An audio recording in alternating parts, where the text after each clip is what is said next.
12.3 비상계엄을 지휘했던 사령관 가운데 마지막으로 남았던 문상호 정보사령관이 구속됐습니다. 문 사령관은 경기도 한 음식점에서 예비역 군 간부와 모의한 의혹도 받아왔는데 문 사령관의 구속으로 이른바 계엄 실행 핵심 4인방이 모두 구치소로 향했습니다. 박희재 기자입니다.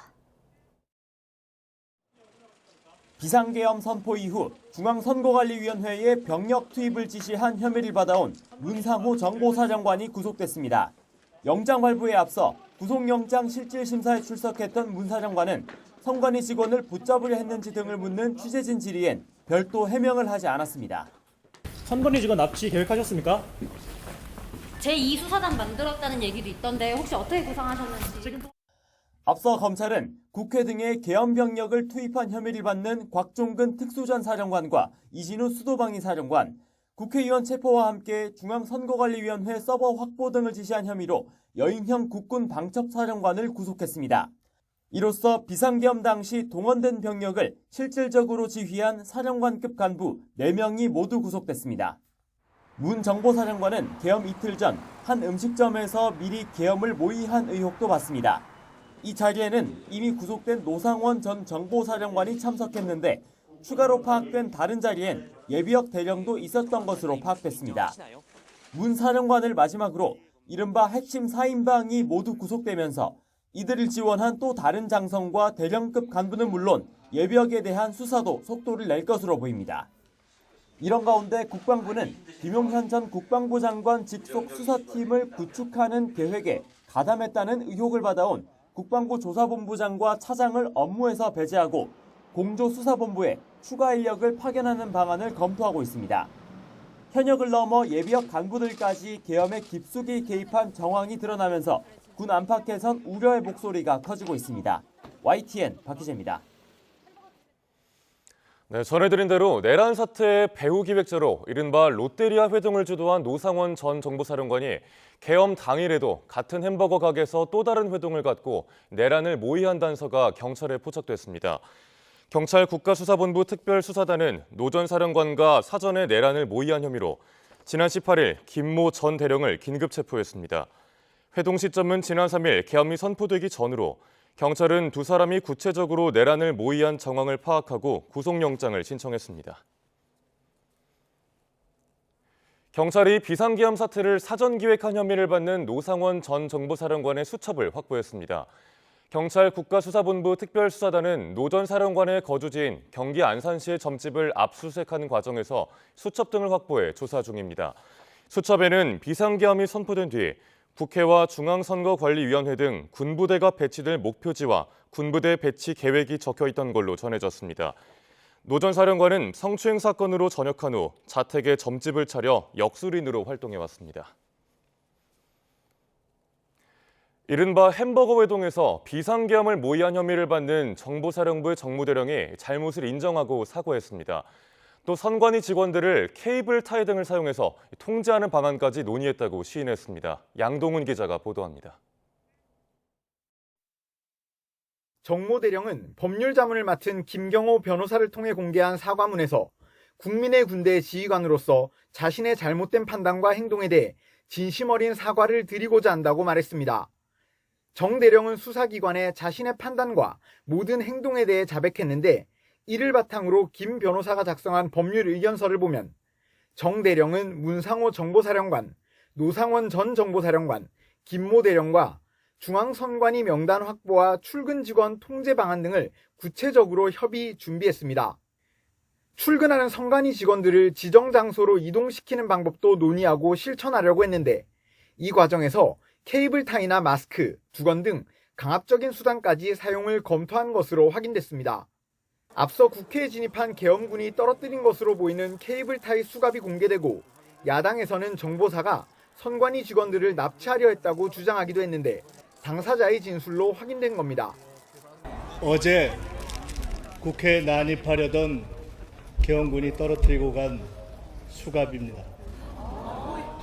케이블 타이로 손목을 묶고 발목을 묶고 감금하려고 했다라는 핵심 제보자들의 증언이 있었습니다.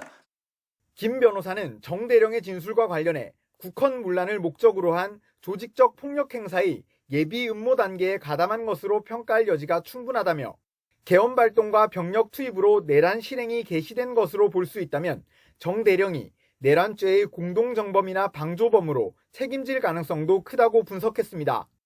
정 대령은 문 사령관과 노 전 사령관에 대해서도 자신이 알고 있는 모든 사실을 진술했다고 밝힌 가운데 선관위 점거 작전의 실체가 속속 드러나고 있습니다. YTN 양동훈입니다.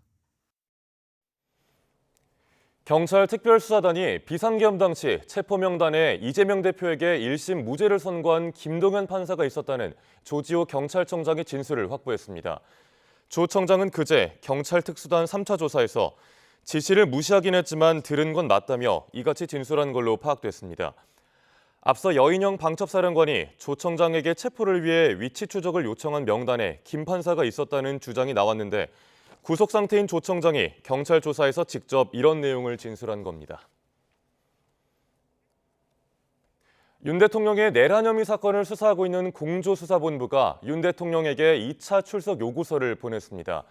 공수처 차정현 부장검사 명의로 작성된 출석 요구서에는 성탄절인 오는 25일 오전 10시 정부 과천청사 공수처로 출석해 조사를 받으라는 내용이 담겼습니다. 공수처와 경찰이 꾸린 공조수사본부의 두 번째 소환 통보로 윤 대통령 관저와 대통령실 총무비서관실, 부속실 등 3곳에 특급 우편과 전자공문으로 출석 요구서를 전달했습니다. 윤석열 대통령 측 변호인단은 공조수사본부의 2차 소환 통보에도 침묵을 이어가고 있습니다. 아직은 출석 여부를 말할 단계가 아니란 건데 성탄절 조사가 성사될지 관심입니다. 보도에 신지원 기자입니다. 윤석열 대통령 측은 그동안 법적 절차에 당당하게 임하겠다고 여러 차례 강조했습니다. 수사든 탄핵이든 당당히 맞서겠다고 말씀을 하셨습니다. 당신의 입장과 또 견해를 밝히실 의지를 피력했다 이렇게 보고 있습니다. 그러나 다음 날 비상계엄 공조수사본부의 두 번째 출석 요구에는 말을 아꼈습니다. 25일 소환조사에 응할지와 관련해 아직 정해진 것이 없다는 겁니다. 실제로 25일 성탄절 조사가 이뤄질지는 소환 통보의 송달 여부와 대통령 경호 문제 등이 변수가 될 것으로 보입니다.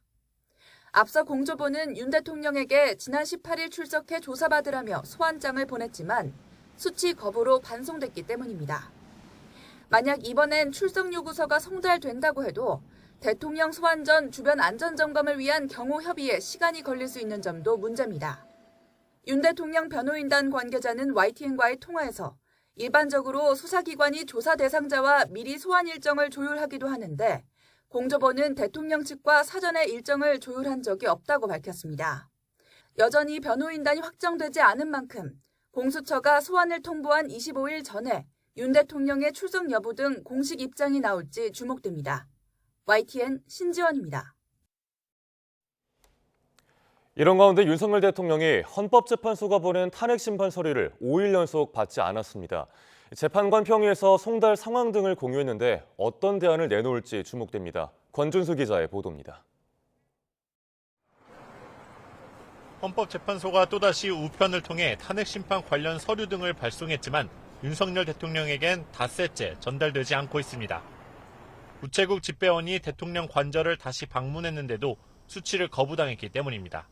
대통령에 대한 문서 송달 현황은 어제와 동일하게 아직 미배달 상태입니다. 지난 16일부터 헌재는 윤 대통령에게 탄핵소추 의결서 등을 보내며 오는 27일 첫 변론 준비 기일을 준비하고 있습니다. 그러나 인편과 전자문서 시스템은 물론 헌재 직원이 직접 대통령 관저까지 방문했지만 관련 문서는 전해지지 않았습니다. 탄핵 심판의 첫 단추부터 끼어지지 않고 있는 겁니다. 변론 준비 기일이 조금 송달이 늦어지면 좀 이렇게 제대로 안 될 거란 우려도 있는데 좀 그런 건 어떻게 보실까요? 그럼 논의를 해봐야죠. 네. 헌재는 재판관 평의에서 윤 대통령 문서 송달 현황 등 전반적인 상황을 공유했다고도 설명했는데 오는 23일 최종 입장을 발표할 예정입니다. 윤 대통령이 서류 수치를 계속 거부할 때 유력한 대안으로 논의되는 건 송달 간주 방식으로 특정 장소에 서류를 놓아두고 전달됐다고 여기는 겁니다. 만약 그럴 경우 송달 효력이 발생하는데 윤 대통령은 7일 이내 답변서를 제출해야 합니다. 윤 대통령은 서류를 받지 않는 것에서 나아가 변호사 선임까지 진행하지 않고 있어 내란 혐의 수사와 탄핵 심판 모두 더뎌질 수 있다는 우려가 이어지고 있습니다. YTN 권준수입니다. 경찰청 국가수사본부 비상계엄 특별수사단은 현재까지 한덕수 대통령 권한대행 겸 국무총리를 비롯해 비상계엄 선포 전에 열린 국무회의에 참석한 9명을 조사했습니다. 한 권한대행은 내란 혐의 피의자 신분으로 비공개 대면 조사를 받은 것으로 전해졌습니다. 경찰은 계엄 국무회의에 참석하거나 배석한 12명 가운데 윤석열 대통령과 김용현 전 국방부 장관, 김영호 통일부 장관을 제외하고 모두 조사했다고 밝혔습니다. 한덕수 대통령 권한대행이 내란특검법과 김건희 특검법에 대해서도 거부권을 행사할지에 관심이 쏠리고 있습니다. 한덕수 권한대행은 헌법 정신을 강조하고 있지만 민심과 야당의 탄핵 압박 속에 쉽게 결정을 내리지 못할 것으로 보입니다. 이종구 기자입니다. 한덕수 권한대행은 양국관리법 등 쟁점 법안 6건에 대해 거부권을 행사하면서 헌법 정신과 국가 미래를 강조했습니다. 자신의 소신과 원칙대로 권한대행의 업무를 수행하겠다는 뜻으로도 풀이됩니다. 오로지 헌법 정신과 국가의 미래를 최우선으로 고려하여 결심을 하게 되었습니다. 야당은 바로 발끈했습니다. 대통령 탄핵 민심을 외면했다며 내란 특검법과 김건희 특검법까지 거부한다면 한 총리도 탄핵하겠다고 경고했습니다. 국민께서는 한덕수 권한대행이 국민 공복으로 남을지 내란 공범으로 전락할지 지켜보고 계십니다. 두 특검법의 거부권 행사 시한은 내년 1월 1일까지로 열흘 남짓 남았습니다. 한덕수 권한대행에겐 자신의 운명을 건 고심의 시간인 셈입니다. 거부권을 행사하지 않는다면 정부 여당의 공조체제가 흔들릴 수 있습니다. 반대로 거부권을 행사한다면 자신에 대한 탄핵소추 가능성은 커지고 내란 사태 책임론은 더욱 부각할 수밖에 없습니다. 이 때문에 이번엔 거부권 행사가 쉽지 않을 것이란 관측이 다소 우세합니다. 총리실 관계자는 두 특검법에 위헌적 요소나 절차적 하자가 있는 탓에 고민이 많다고 토로했습니다. 이에 따라 여야 소통과 전문가 의견 수렴을 거친 뒤 올해 마지막 날 최종 결정이 발표될 것으로 보입니다. YTN 이종구입니다. 윤석열 대통령 탄핵소추안 통과 이후 여당 내에서 좀처럼 자성론을 찾아보기 쉽지 않다는 지적이 많습니다. 책임 있는 반성과 쇄신 노력 없이 이재명 재판 리스크 등 반사이익에만 집중하면 더 큰 위기에 직면할 거란 우려도 나옵니다. 박광열 기자입니다. 윤 대통령 탄핵안 가결 뒤 여당 지도부, 부처별 장관을 잇따라 접견한 데 이어 고위 당정협의회를 열었습니다. 국정 혼란을 최소화하자는 취지였지만 탄핵 심판 기간 국정 운영 주체가 여당이란 점을 분명히 하려는 의도란 해석도 나왔습니다. 국방과 치안은 국가를 지탱하는 기본적 질서로서 헌정수의 토대라고 할 수 있습니다. 그러므로 국방부 장관과 행안부 장관에 대한 임명이 시급합니다. 국회 추천 헌법재판관 후보자 3인을 두고 권한대행 임명 불가론도 내세웠습니다. 새로운 재판관 임명이 없으면 현 재판관 6명 만장일치로만 탄핵안 인용이 가능한 만큼 탄핵 심판을 최대한 늦춰 이재명 대통령만큼은 막으려는 의도가 아니냐는 관측이 제기됐습니다. 실제 여당은 비상계엄 선포는 분명 잘못됐다면서도 그간 민주당의 탄핵 남발 등 국회 운영 방식을 지적하며 이재명 거대 야당 책임론을 부각했습니다. 이 대표가 재판 통지서를 받지 않는 등 재판을 지연시킨다며 내년 2월 15일까지 2심을 마쳐야 한다고 역공에도 나섰습니다.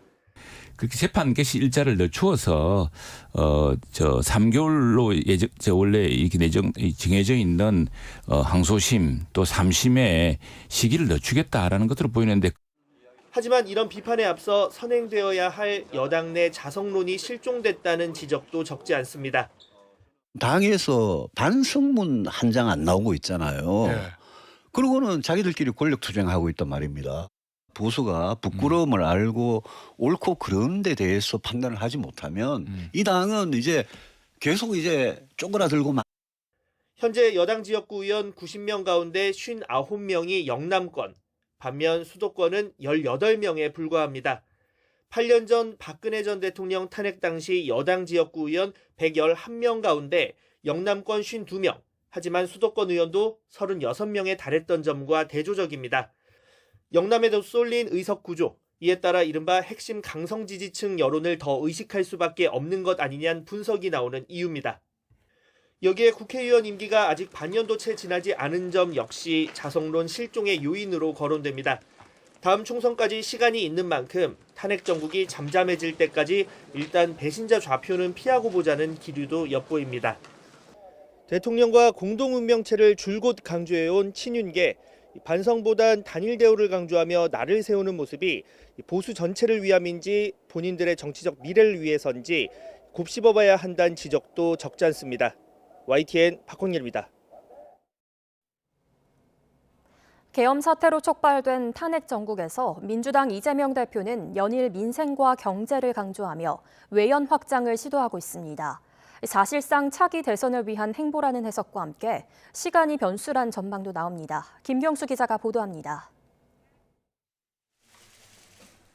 윤석열 대통령 탄핵안 가결 다음 날 진행된 기자회견에서 이재명 대표는 조기 대선 질문에 말을 아꼈습니다. 지금은 진행 중인 위기를 어떻게 극복할지 집중해야 한다는 취지였습니다. 어떤 결과를 예측하고 거기에 대한 얘기를 하는 것은 부적절한 것 같아서 다음 기회로 미루도록 하겠습니다. 하지만 민생과 경제를 고리로 한 이 대표의 행보는 사실상 이미 대권을 향하고 있습니다. 최근 상법 개정 토론회에 이 대표가 직접 사회자로 나선 게 대표적 사례입니다. 개미 투자자와 경영계 입장을 모두 들으며 대안을 찾는 합리적 중재자, 신중한 지도자의 면모를 부각한 겁니다. 저는 사람이 만든 문제는 다 사람들의 지혜로 해결할 수 있다고 믿는 사람입니다. 이해관계가 충돌하지만 서로 합리적인 선을 지켜내면 이재명 2기 체제로 접어들며 일찌감치 대선 채비를 했던 민주당도 힘을 보태고 있습니다. 직장인의 유리지갑을 지키겠다며 공급생활자 출신 의원들로 이른바 월급 방위대를 만드는가 하면 계엄 사태 피해 수습을 위한 민생경제 회복단도 띄웠습니다. 가뜩이나 어려운 민생 경제가 12.3 내란으로 인해 완전히 무너지고 있습니다. 사명감을 가지고 민생 경제 회복단을 출범하게 되었습니다. 이 대표가 최근 팬카페 제명인의 마을의 수장격인 이장직에서 물러난 것도 눈여겨볼 대목입니다. 강성 팬덤과 거리를 두며 중도 외연 확장을 꾀하려는 시도로 풀이됩니다. 계엄과 탄핵 정국을 거치며 이 대표가 독보적인 차기 대권 주자로 올라서긴 했지만 변수는 시간 싸움입니다. 이 대표의 선거법 유죄 확정 판결과 윤 대통령 파면 중 어느 것이 먼저냐에 따라 대권 도전 가능 여부가 갈릴 수 있기 때문입니다. 대북 송금 의혹으로 이화영 전 경기도 부지사가 2심에서 중형을 선고받은 것도 이재명 대표 입장에선 악재라는 평가가 적지 않습니다. YTN 김경수입니다. 탄핵 정국 속 의사단체와 정부는 최악의 관계가 이어지고 있습니다. 의사단체와 야당 정치권이 어렵사리 대화를 재개했지만 탄핵 정국 속에 꽉 막힌 의정 갈등이 풀릴 수 있을진 미지수입니다. 이문석 기자입니다. 비상계엄 선포 뒤 의사단체는 포고령의 전공의 처단 조항에 반발해 정부와의 모든 논의 창구에서 빠졌지만 의대 증원 원천 무효와 신입생 모집 중지 요구는 여전합니다. 윤석열 표 2025년 2,000명 의대 증원은 불법이라 원천 무효입니다. 그러나 탄핵 정국 속에서도 의대 모집과 전공의 선발은 계획된 수순을 밟고 있습니다. 정부는 올해 말 예정했던 의료개혁 2차 실행안 발표는 미루기로 했지만 추진은 계속하겠다는 의지를 밝혔습니다. 필수의료와 지역 의료를 살리기 위한 의료개혁이 계속 추진될 수 있도록 최선의 노력을 다하겠습니다. 상황 타개를 위해 의사단체는 정부 대신 정치권으로 대화 상대를 수정했습니다. 야당 의원인 국회 보건복지위원장, 교육위원장과 간담회를 열고 의료대란 장기화 해소를 위해 긴밀히 소통하기로 했습니다. 문제라고 생각하는 것들에 대해서 저희의 입장을 전달하고 소통할 수 있는 창구가 있었던 것 같아서 긍정적으로 보고 있습니다. 조만간 전공의와 장관 등이 참여하는 토론회도 추진하기로 했습니다. 최대한 빠른 시간 내에 토론회를 해서 그 토론회 과정 속에서 국민들에게 더 많은 것을 알리고 거기서도 지혜를 한번 모아보는. 하지만 증원 중지나 협의체 구성까지 합의한 건 아니어서 이번 대화 창구가 꽉 막힌 의정 갈등을 풀 돌파구 역할을 할지는 더 지켜봐야 할 거로 보입니다. YTN 이무석입니다. 오늘 서울 광화문 일대에서 윤석열 대통령의 탄핵 찬반 대규모 집회가 열립니다. 서울경찰청은 오늘 오후 동십자 로터리와 내자 로터리 일대에서 윤석열 즉각 퇴진 사회 대개혁 비상행동이 주최하는 집회와 행진이 예정돼 있어 일부 도로가 통제된다고 밝혔습니다. 탄핵에 반대하는 자유통일당도 세종대로 교차로부터 대한문까지 집회를 열어 일대 교통 혼잡이 예상됩니다. 군인권센터가 대통령 관저 앞 집회를 금지한 경찰 조치가 법원 결정으로 효력이 정지됐다며 계획대로 오늘 집회를 열겠다고 밝혔습니다. 군인권센터는 서울행정법원이 집회를 금지하면 회복하기 어려운 손해가 있다는 점 등을 인정하며 집행정지 신청을 일부 인용했다고 전했습니다. 이에 따라 오늘 오전 11시 관저 앞 집회를 통해 시민체포 영장이 대통령에게 전달될 수 있도록 준비에 최선을 다하겠다고 강조했습니다.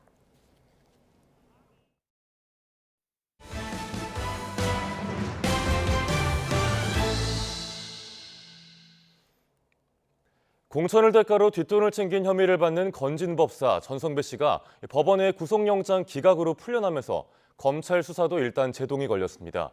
전 씨에 대한 공소시효는 넉 달도 채 안 남았는데 검찰의 고심도 깊어지고 있습니다. 윤웅성 기자입니다.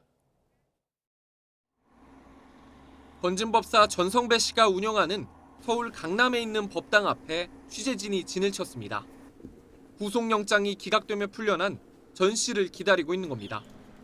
전 씨는 지난 2018년 지방선거 당시 자유한국당 경북 영천시장 경선에 나선 후보에게 공천을 대가로 1억 원대 금품을 챙긴 혐의를 받고 있습니다. 그런데 이 정치자금법 위반 사건은 공소시효가 7년입니다. 2018년 4월에 경선이 있었으니 길어야 넉 달 안에 수사를 마치고 기소까지 해야 합니다. 시간이 많지 않은데 검찰 앞에 벽이 높습니다. 특히 전 씨에 대한 구속영장을 기각한 법원은 전 씨가 돈을 받은 방법과 금액이 정확하지 않다며 사실상 혐의 소명이 부족하다고 봤습니다. 때문에 검찰 입장에서는 전 씨에 대한 혐의를 더 구체화해야 다시 구속영장을 청구할 수 있을 것으로 보입니다. 건진법사 전성배 씨는 정치자금법 위반 혐의는 물론 윤석열 대통령 부부와의 인연을 내세워 각종 이권이나 정치권에 영향을 끼쳤다는 의혹도 받고 있습니다. 검찰이 전 씨의 휴대전화와 태블릿 PC까지 확보하며 정치권 전반으로 파장이 확산되는 것 아니냐는 분석까지 나온 이유입니다. 전 씨에 대한 구속영장 기각으로 일단 제동이 걸린 검찰 수사가 어디까지 향할 수 있을지 관심입니다. YTN 윤웅성입니다. 더불어민주당 명태균 게이트 진상조사단은 명 씨의 이른바 황금폰에서 나온 통화 녹음이 15만 5천 개에 달한다고 한다며 윤석열 대통령 부부를 선거법 위반 등 혐의로 경찰에 고발했습니다. 조사단은 또 윤 대통령이 대선 당시 불법 선거 사무소를 운영했다는 의혹에도 윤 대통령과 해당 사무실 운영사 대표 등을 함께 고발했습니다. 이들은 고발이 접수된 사건은 철저한 수사로 진실을 밝혀야 한다며 윤 대통령 부부를 포함한 모든 관련자들에게 책임을 묻기 위해 경찰이 총력을 다해야 한다고 촉구했습니다. 국가유산청이 김건희 여사의 이른바 종묘 차담회가 국가유산 사적 사용에 해당한다고 밝혔습니다. 이재필 국가유산청 국능유적본부장은 국회 문화체육관광위원회 긴급 현안 질의에서 김 여사의 종묘 차담회가 국가유산에 대한 명백한 사적 사용이 맞느냐는 더불어민주당 이모경 의원의 질의에 그렇다고 답했습니다. 최응천 국가유산청장도 당시엔 당연히 국가적 행사라고 판단해 관행대로 허가 절차를 진행했지만 추후 상황을 보니 판단이 미숙했던 점을 인정한다며 사과문을 발표하겠다고 말했습니다. 앞서 김 여사는 9월 3일 휴관일에 미개방 건물인 서울 종묘 망묘루에서 외부인들과 차담회를 한 사실이 알려져 논란이 됐습니다. 서울을 포함한 수도권의 초미세먼지 농도가 어제 종일 나쁨 수준을 보인 가운데 여기에 중국발 스모그도 더해질 걸로 보입니다. 국립환경과학원은 밤사이 대기가 정체한 데다 중국발 스모그까지 유입되면서 오늘도 수도권 등 중서부 지역의 초미세먼지 농도가 나쁨 수준을 유지할 걸로 보인다고 밝혔습니다. 다만 유입되는 스모그의 양이 많지 않아 초미세먼지 농도가 매우 나쁨 수준까지 치솟진 않겠다고 덧붙였습니다. 밤사이에 시작된 눈은 주말인 오늘 오전까지 중서부와 전북까지 점차 넓혀집니다. 곳에 따라 대설특보 수준의 많은 눈이 집중될 걸로 보이는데 눈이 그친 뒤에는 기온이 크게 떨어져 이번 겨울 들어 가장 추운 날씨가 찾아오겠습니다. 정혜윤 기자의 보도입니다. 서해안에서 시작된 눈이 점차 내륙으로 확대하고 있습니다. 주말 오전에는 전국 곳곳이 새하얀 눈으로 뒤덮일 전망인데 이번에도 일부 지역에는 강하고 많은 눈이 쏟아질 가능성이 커 주의가 필요합니다. 기상청은 주말 오전까지 서울에 1에서 5cm, 그 밖에 중서부와 전북 내륙에 최고 10cm 안팎의 눈이 내릴 것으로 예상했습니다. 대설특보 수준에 해당하는 양입니다. 추위 속에 내린 눈이 도로 살얼음이나 빙판으로 변하거나 강한 눈으로 시설물 피해가 발생할 수 있어 대비가 필요합니다. 북서쪽에서 접근하는 기압골이 빠르게 통과하며 21일 토요일 새벽부터 아침 사이 중부 내륙을 중심으로 시간당 1에서 3cm의 강하고 많은 눈이 예상되니 교통안전에 각별히 유의하시기 바랍니다. 눈이 그친 뒤 주말 밤부터는 찬바람이 강해지며 급격히 추워지겠습니다. 일요일 아침에는 서울 기온이 이번 겨울 들어 가장 낮은 영하 7도까지 떨어지고 체감온도는 무려 영하 12도까지 곤두박질하겠습니다. 이번 겨울 최강 한파는 월요일 아침 출근길까지 계속될 전망입니다. 한파 속에 호남 서해안과 제주도에는 일요일까지 강풍과 더불어 눈이 이어질 것으로 보여 항공기를 이용하려면 지연 또는 결항 여부를 확인하는 것이 필요합니다. YTN 정혜윤입니다. 외국인과 기관의 매도세가 커지며 코스피가 장중에 2,400선 아래로 내려왔습니다. 유가증권 시장에서 코스피는 0.26% 내린 채 출발해 1.3% 하락한 2,404.15로 장을 마쳤습니다. 개인이 8천억 원 순매수를 했지만 외국인이 8천억 원, 기관이 900억 원 순매도를 했습니다. 코스닥 시장에서 코스닥 지수는 0.06% 오른 채 출발했지만 2.35% 내린 668.31로 마감했습니다. 이틀째 1,450원대에서 출발한 원달러 환율은 1,440원대와 1,450원대를 오가다 오후 3시 반 기준으로 1,451.4원을 기록했습니다. 정부가 원달러 환율 1,450원 돌파 후 불안한 외환 수급 상황을 개선하기 위해 은행의 외화 유동성 확보를 지원하고 원화용도 외화 대출 규제를 완화하기로 했습니다. 과거 원화 가치 급등을 우려해 외환 유입을 엄격히 제한했던 기존 정책 기조를 전환해 최근 원달러 환율 급등에 대응하겠다는 취지입니다. 기획재정부와 금융위원회, 한국은행과 금융감독원은 어제 김범석 기재부 1차관 주재로 긴급 거시경제 금융현황 간담회 컨퍼런스 콜을 열고 이런 내용의 외환 수급 개선 방안을 확정했다고 밝혔습니다. 내년 전국 아파트 입주 물량이 올해보다 크게 줄어들 것으로 예상됐습니다. 부동산 R114 집계 결과 2025년 전국 아파트 입주 예정 물량은 모두 26만 3,330가구로 36만 4,058가구였던 올해보다 28%, 10만 가구 이상 물량이 줄어들 것으로 추산됐습니다. 지역별로 보면 전국 17개 시도 중 14곳이 올해보다 입주 물량이 줄어들 예정인데 특히 경기도는 올해보다 40%, 4만 6,500여 가구가 감소해 올해보다 소폭 늘어나는 서울의 증가 효과를 상쇄할 거란 관측입니다. 지난해 부동산 관련 산업의 종사자는 늘어났지만 매출액은 감소한 것으로 나타났습니다. 국토교통부가 발표한 실태조사 결과를 보면 지난해 말 기준 부동산 개발업과 임대업, 공인중개 서비스업, 그리고 프롭테크라 불리는 부동산 정보 제공 서비스 업체는 28만 2천여 개로 전년도에 비해 1.8% 증가했습니다. 또 부동산 서비스업 종사자 수도 80만 2천여 명으로 전년 대비 2.4% 늘었지만 이들 업체의 매출은 전년보다 오히려 13.7% 줄어든 것으로 조사됐습니다. 연말 유통업계가 잇따라 희망퇴직을 단행하며 어수선한 분위기가 이어지고 있습니다. 지속적인 내수 침체에 정치적 불확실성까지 닥치면서 기업들의 긴축 경영 움직임은 내년에도 이어질 거란 전망이 나옵니다. 황보혜경 기자입니다. 유통업계에 구조조정 칼바람이 불어닥치고 있습니다. 롯데그룹의 온라인 쇼핑몰인 롯데오는 근속기간 2년이 넘은 직원들을 대상으로 희망퇴직 신청을 받고 있습니다. 지난 6월 첫 희망퇴직을 시행한 지 불과 6개월 만입니다. 4년 전 출범해 줄곧 실적 부진에 시달려온 롯데오는 올해 들어 3분기까지 누적 영업 손실이 615억 원을 기록했습니다. 이마트도 이번 달 들어 올해 두 번째 인력 감축에 들어갔습니다. 지난해 연간 기준 첫 적자를 기록한 이마트는 올해 3월 창사 31년 만에 처음으로 전사 희망퇴직 신청을 받았습니다.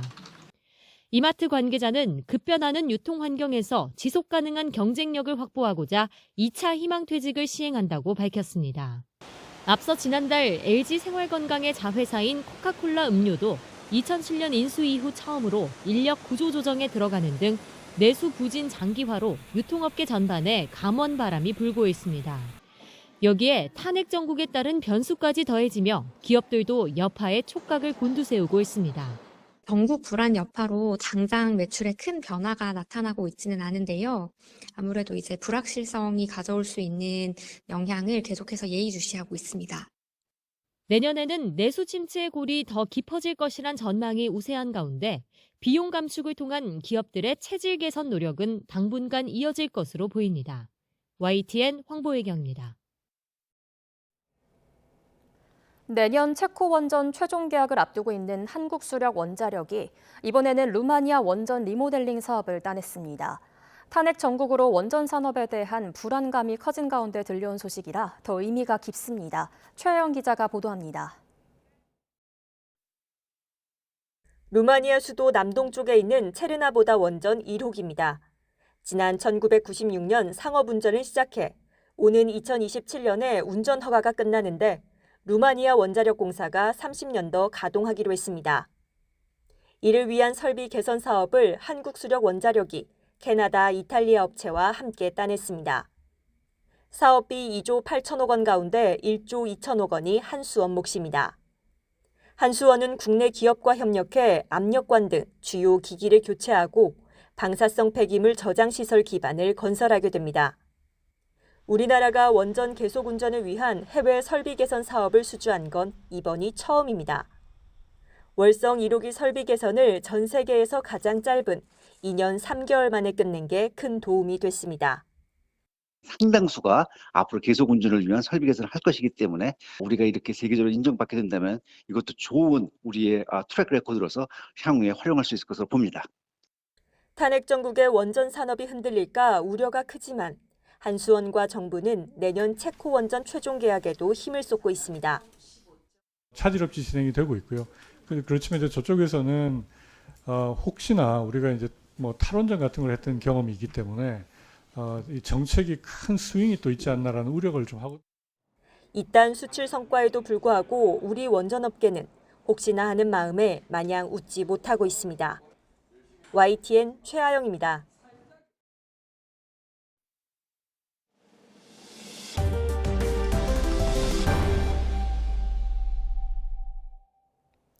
러시아가 우크라이나 수도 키이우에 대규모 미사일 공습을 가해 10여 명의 사상자가 발생하고 외국 대사관까지 피해를 입었습니다. 전황에 자신감을 보이고 있는 푸틴 러시아 대통령이 종전협상 전까지 공습을 확대할 경우 민간인 피해가 커질 수 있다는 우려가 나오고 있습니다. 런던에서 조수연 특파원이 보도합니다. 불에 그을린 차량은 처참하게 일그러졌고 아파트와 호텔 건물도 크게 파손됐습니다. 새벽 시간 러시아가 키이우 도심 한복판에 대규모 공습을 벌인 겁니다. 우크라이나군은 단거리 탄도미사일 5기를 요격했는데 미사일 잔해가 시내 곳곳에 떨어져 피해가 속출했습니다. 3 місяці тому похоронила свою подругу у Львові через ракету. Дуже близьку подругу, і зараз я стою тут, так само під будинком, яке пару місяців. 이번 공습으로 민간 시설뿐 아니라 아르헨티나와 포르투갈 등 외국 대사관 6곳이 입주해 있는 건물도 큰 피해를 입었습니다. Приміщення посольства.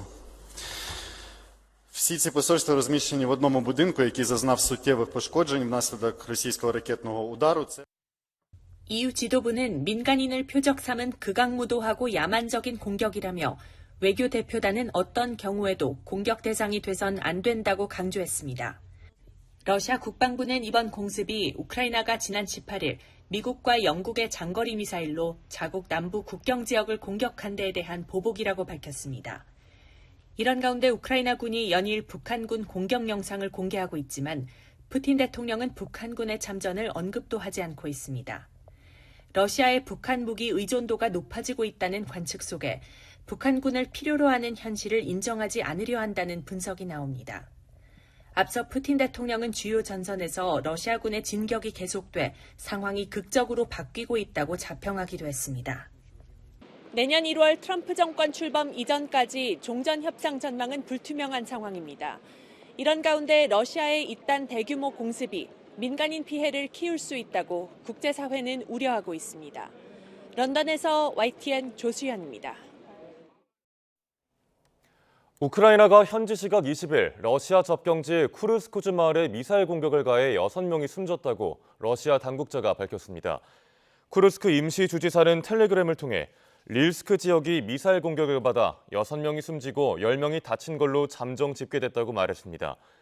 이어 사망자와 부상자에는 어린이가 각각 1명씩 포함됐고 부상 정도는 경미하다고 덧붙였습니다. 주지사는 공격에 책임 있는 자들은 응징을 받을 거라고 경고했고 러시아 연방수사위원회는 테러 혐의를 적용해 수사에 착수했다고 밝혔습니다. 미군이 시리아를 공습해 이슬람 국가 IS 지도자를 살해했다고 밝혔습니다. 중동 내 미군을 총괄 지휘하는 중부사령부는 성명을 통해 시리아 데이르 에조르에서 IS 지도자 2명을 표적으로 정밀 공습을 가한 결과 이들이 모두 사망했다고 발표했습니다. 중부사령부는 이번 공습이 옛 시리아 바샤르 알 아사드 정권과 러시아가 통제하던 지역에서 이루어진 것이라고 설명했습니다. 이런 가운데 미국 국무부 소속 외교 대표단이 시리아 과도 정부를 이끄는 반군 하야트 타흐리르 알샴 HTS 수장을 만났습니다. AFP 통신 등 외신에 따르면 바브라 리프 미국 근동 지역 담당 차관보 등 외교단 일행이 시리아 수도 다마스코스에서 HTS 수장인 아메드 알샤라를 면담했습니다. 미군이 공식 사절단을 보낸 건 지난 8일 HTS가 시리아 내전에서 승리한 이후 처음입니다. 시리아의 한 관리는 미국과의 회동에 대해 긍정적이었다고 밝혔다고 AFP 통신은 전했습니다. 잦은 폭력 사태로 악명이 높은 타이완 의회에서 또 6탄전이 벌어졌습니다. 쟁점 법안의 처리를 막기 위해 여당 의원들이 회의장을 봉쇄하자 야당 의원들은 바리케이드를 뚫고 밀고 들어갔습니다. 보도에 유투건 기자입니다. 의자로 바리케이드를 쌓은 출입구를 뚫으면서 야당인 국민당 의원들이 밀고 들어옵니다. 집권 민진당 의원들이 온몸을 던져 막아보지만 역부족입니다. 의장석을 차지한 국민당이 일방적으로 개회하는 순간 의장의 얼굴엔 생수가 뿌려졌습니다. 폭력 사태의 발단은 국민당이 발의한 3개의 법안입니다. 선출직 공직자의 소환을 어렵게 만들고 헌법재판소를 제한하는 법안 등에 민진당은 물론 시민단체도 강력히 반발했습니다. 결국 국민당이 법안의 강행 처리를 예고하자 민진당 의원들은 전날 밤 의회에 난입해 회의장을 봉쇄했습니다. 양당 모두 1월 총선에서 과반 의석을 얻지 못했지만 국민당이 민중당과 연합하면서 여소야대 정국이 만들어졌습니다. 의회 밖에선 민진당 지지자 수천 명이 모여 밤샘 시위를 벌였습니다. 일부 참가자는 한국의 탄핵 찬성 집회에 등장했던 K-팝 응원봉을 들고 나와 눈길을 끌었습니다. 第一个是提高人民的罢免门槛，那第二个是他们想要瘫痪宪法法庭。 타이완 의회에선 지난 5월 라이칭더 총통의 취임식을 전후해서도 여러 차례 물리적 충돌이 벌어졌습니다. 2020년엔 미국산 육류 수입을 놓고 갈등을 빚다 서로 돼지 내장을 던지기도 했습니다. 로이터 통신은 타이완을 난폭한 민주주의 국가라고 평가했습니다. YTN 유통원입니다. 미국 정부가 삼성전자에 지급할 반도체 보조금을 원안보다 26% 줄인 47억 4,500만 달러, 우리 돈으로 6조 9천억 원으로 최종 확정했습니다. 지난 4월 예비거래각서 체결 때 64억 달러, 9조 2천억 원을 지급하기로 한 데에서 16억 5천 달러, 2조 3천억 원을 줄인 겁니다. 보조금 규모가 원안보다 감소한 건 당초 400억 달러 이상을 투자하기로 했던 계획에서 370억 달러로 7.5% 투자 규모를 줄인 데 따른 겁니다. 미국 연방정부가 문을 닫는 이른바 셧다운 시한이 임박한 가운데 도널드 트럼프 대통령 당선인이 부채 한도 폐지 주장을 굽히지 않으면서 위기가 고조되고 있습니다. 트럼프 당선인은 현지 시간 20일 자신의 SNS에 부채 한도 폐지 없이는 예산안 협상을 절대 해선 안 된다며 셧다운 부담은 현직 대통령인 바이든이 지게 된다고 썼습니다. 이에 따라 공화당 소속인 마이크 존슨 하원 의장은 셧다운 시한을 반나절 앞두고 세 번째 협상안을 마련하고 있지만 트럼프와 민주당 양측 모두 만족할 합의안이 나올지는 불투명한 상황입니다. 미국 중앙은행 연방준비제도의 금리 결정의 주요 지표로 쓰이는 개인 소비 지출 PCE가 가격 지수가 2달 연속 오르면서 금리 인하 속도를 조절할 가능성이 커지고 있습니다. 미 상무부는 11월 PCE 가격 지수가 1년 전 같은 기간과 비교해 2.4% 상승했다고 밝혔습니다. 이런 상승률은 지난 7월 이후 4개월 만에 가장 높은 것으로 지난 10월에 이어 2달째 상승세를 이어간 겁니다. 이에 따라 연준은 지난 18일 연방공개시장위원회 후 금리 조정 속도를 늦추는 게 적절한 시점에 도달했다는 입장을 밝혔습니다. 크리스마스 대목을 앞두고 미국 최대 커피 체인점 스타벅스가 대규모 파업 위기에 직면했습니다. 미국 520여 개의 매장 직원을 대표하는 스타벅스 노동자 연합은 사측과의 협상이 마무리되지 않을 경우 로스앤젤레스와 시카고, 시애틀 매장부터 파업에 돌입하겠다고 밝혔습니다. 또 크리스마스 이브까지 파업 매장을 조금씩 늘려나갈 계획이고 전국적으로 수백 곳에 이를 수 있다고 경고했습니다. 이에 대해 사측은 성명을 통해 합의에 도달하기 위해 계속 협상할 준비가 돼 있다고 밝혔습니다.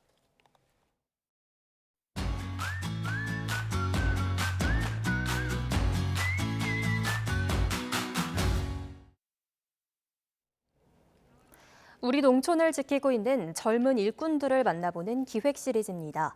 오늘은 장담극이 문화가 유네스코 인류무형 문화유산에 등재된 가운데 시어머니의 손맛을 이어 전통 된장과 고추장을 만들고 있는 귀농 며느리 이야기입니다. 오정곤 기자가 취재했습니다.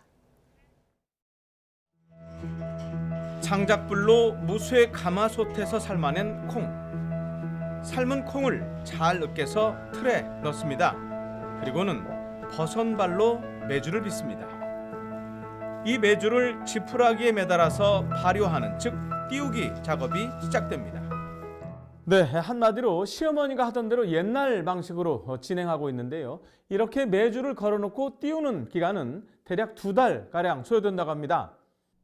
시어머니와 며느리, 고부의 손맛이 들어간 전통 된장고추장은 이 메주를 갖고 만들어집니다. 메주가 발효될 때 좋은 균들이 퍼질 수 있게 하는 거죠. 이거예요, 이 하얗게 생긴. 네네네. 아, 유익한 균. 네, 맞습니다. 13년 전 명희 씨는 시어머니의 손맛을 이어가겠다며 경북 예천으로 가족과 함께 귀농했습니다. 처음에는 눈대중과 감으로만 시어머니의 손맛을 따라잡다가 재료의 양을 계량하기 시작했습니다. 일정한 맛과 품질을 유지하기 위해서입니다. 시댁과 친정이 가까이 계셔서 농사지은 원물을 다 저희가 받고 있고, 그리고 인근 농가에 농사지은 콩을 또 수매받고 있습니다. 전통 된장을 더 간편하게 먹도록 하려고 최근 간편 된장국을 선보였는데 상당히 좋은 반응을 얻고 있다고 합니다. 맛과 품질을 현대적으로 개선하면서도 전통 방식을 지키며 옛맛을 이어가고 있습니다. 명희 씨는 또 전통의 맛을 널리 알리기 위해서 학생들과 가족 단위 체험객들을 위한 체험 교육 농장도 운영하고 있습니다. YTN 오정곤입니다. 앞서 YTN은 강원 동해안이 방어 주산지가 됐다는 뉴스를 전해드렸는데요. 이렇게 많이 잡히는 물고기가 있는가 하면 어획량이 반대로 줄어든 물고기도 있습니다. 원인은 해수온 상승, 즉 따뜻해진 바다인데요. 명태와 오징어에 이어 도루묵과 양미리 등 동해안 대표 겨울 생선이 자취를 감추고 있습니다. 홍성욱 기자입니다. 겨울 동해안은 생선 굽는 냄새가 항포구를 가득 채웁니다. 연탄불 위에서 노릇노릇 익어가는 생선구이는 놓치지 말아야 할 별미. 겨울철 동해안 하면 떠오르는 생선 바로 이 양미리와 도루묵입니다. 매년 차고 넘치게 잡혀 항포구를 활기차게 만들었는데요. 올해는 어떨까요? 바다에 쳐놓은 그물을 걷어온 어민. 물고기가 없습니다. 알이 꽉 찬 도루묵을 가득 싣고 올 줄 알았는데 바다가 변했습니다. 물 온도가 너무 뜨시다 보니까 안 나다. 그나마 사정이 좀 나은 어선도 있지만 만선의 기쁨은 옛말이 됐습니다. 근데 도루묵 쪽 포기한 배들이 많거든요. 원래는 1호를 한 중순까지 해야 되는데 이미 경기가 안 나오니까 포기한 배들이 여러 척 있어요. 또 다른 겨울 대표 어종 양미리도 마찬가지. 그물마다 빈틈없을 정도로 빽빽하게 걸려 올라오던 양미리가 이제 절반도 잡히지 않습니다. 어민들은 명태와 오징어가 사라진 것처럼 도루묵과 양미리도 자취를 감출까 걱정입니다. 손이 맞으면은 양미리가 형성이 되는데 뭐 이러다 보면 물이 뜨거워지고 하다 보면은 양미리가 없어지지 않겠나. 명태식으로. 원인은 해수온 상승, 동해안 어장지도가 급변하고 있습니다. 2017년도까지 잡히는 양이 없어 어획량 집계조차 하지 않던 방어는 지난해 제주 어획량의 7배 가까이 잡혀 어획량 1위로 올라섰습니다. 반면 동해안 대표 어종이던 오징어는 어획량이 20년 전과 비교해 무려 95%나 줄었습니다. 사라진 명태와 오징어를 대신해 효자 노릇하던 도루묵과 양미리도 해마다 어획량이 크게 줄고 있습니다. 동해안 수온에 적합하게 또 잘 성장할 수 있는 양식 품종을 개발해서 또 그런 부분도 어민들에게 뭐 기술 이전을 한다든지 그렇게 하는 부분도 또 하나의 방법이 될 것으로 생각이 됩니다. 수온 변화와 함께 무분별한 남획이 어족 자원 고갈로 이어지는 상황. 명태가 사라진 지 20여 년, 동해안을 대표하는 어족 자원이 또다시 자취를 감추고 있습니다. YTN 홍석입니다. 정부의 수사 의뢰로 현재 직무가 정지된 이기흥 대한체육회장 겸 IOC 위원이 모레 3선 도전을 공식 선언합니다. 이 회장 측은 다음 주 월요일 오후 2시 반 서울 방이동 올림픽파크텔에서 선거 입 후보와 관련해 언론인과 대화의 시간을 가진다고 공지했습니다. 특히 언론인과 일문일답을 통해 지금까지 드러난 각종 의혹에 대해 솔직하게 밝힐 예정이라고 강조했습니다. 지난 2016년부터 체육회 수장을 맡아온 이 회장은 직원 부정 채용과 횡령, 배임 등 다양한 혐의로 검경의 수사선상에 올랐지만 결백을 호소하며 3연임의 도전장을 던졌습니다. 현대차그룹 정의선 회장이 앞으로 4년 더 대한양궁협회를 이끌게 됐습니다. 양궁협회는 정 회장이 단독 후보로 출마해 만장일치로 추대됐다면서 지난 2005년부터 6차례 연속 수장을 맡는다고 밝혔습니다. 현대차그룹은 정몽구 명예회장이 양궁협회를 맡은 지난 1985년부터 양궁과 40년 넘게 동행하게 됐습니다. 내년 프로야구 정규 시즌이 3월 22일 개막해 팀당 144경기씩 총 720경기를 치릅니다. 한국야구위원회 KBO는 2025 시즌 개막전은 광주 기아 챔피언스 필드에서 열리는 NC 기아전을 비롯해 잠실의 롯데 LG, 인천의 두산 SSG전 등 전국 5개 구장에서 치러진다고 발표했습니다. 내년 올스타전은 새 구장을 여는 대전에서 7월 12일에 치러지며 올스타 휴식기는 7월 11일부터 16일까지 6일로 늘었습니다.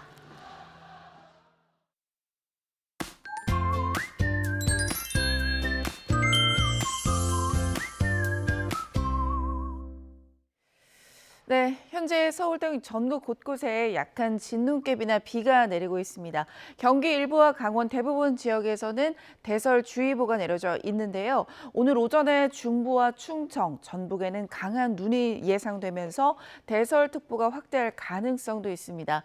제주 산간에는 최고 15cm, 전북 동부에 최고 8cm, 서울 등 대부분 지역에서는 1에서 5cm의 눈이 예상됩니다. 눈은 오늘 오전에 서울과 경기 북부 또 강원 북부를 시작으로 오후에는 대부분 그치겠지만 호남 서해안은 내일 아침까지, 제주도는 내일 낮까지 이어질 것으로 보입니다.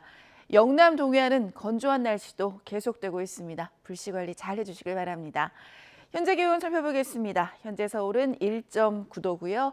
낮부터는 찬바람이 불면서 더 추워집니다. 서울이 2도, 안동이 4도, 부산은 9도로 예상되고 있습니다.